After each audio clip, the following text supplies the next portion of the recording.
నమస్తే, welcome to I news. Bhagyanagar గుండెకాయ లాంటి మూసీ నది రూపురేఖలు మార్చేందుకు తెలంగాణ ప్రభుత్వం శ్రీకారం చుట్టింది. మూసీ రివర్ ఫ్రంట్ డెవలప్మెంట్ ప్రాజెక్టులో భాగంగా చారిత్రక ఓంకారేశ్వర ఆలయం పునరుద్ధరణ పనులకు ముఖ్యమంత్రి రేవంత్ రెడ్డి శంకుస్థాపన చేశారు.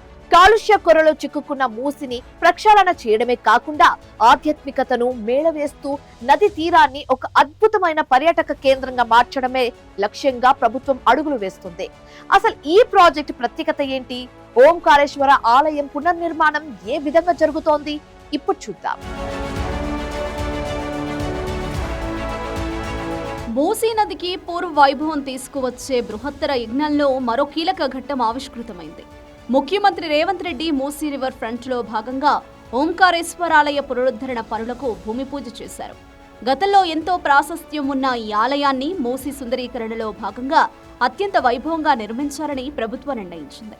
నదీ తీరాన భక్తులకు ఆధ్యాత్మిక అనుభూతిని అందించేలా అద్భుతమైన శిల్పకళతో ఈ ఆలయాన్ని తీర్చిదిద్దబోతున్నారు.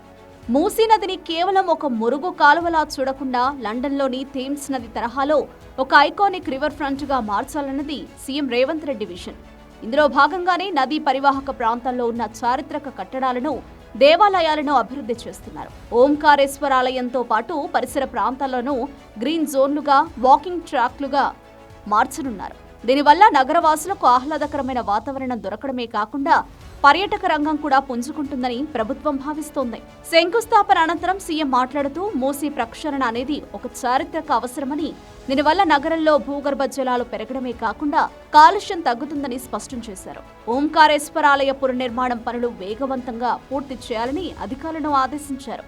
మూసీ తీరాన వెలిసే ఈ ఆధ్యాత్మిక కేంద్రం భాగ్యనగరానికి ఒక మకుటాయమానంగా నిలుస్తుందని నిపుణులు అభిప్రాయపడుతున్నారు. మూసీ ప్రాజెక్టు కేవలం అభివృద్ధి మాత్రమే కాదు, మన సంస్కృతి సంప్రదాయాలను కాపాడే ప్రయత్నం కూడా అని ఈ శంకుస్థాపన ద్వారా ప్రభుత్వం నిరూపించింది. రాబోయే రోజుల్లో మూసీ నది ప్రక్షాళన జరిగి తీరమంతా ఆధ్యాత్మిక, పర్యాటక కాంతులతో వెలిగిపోనుంది.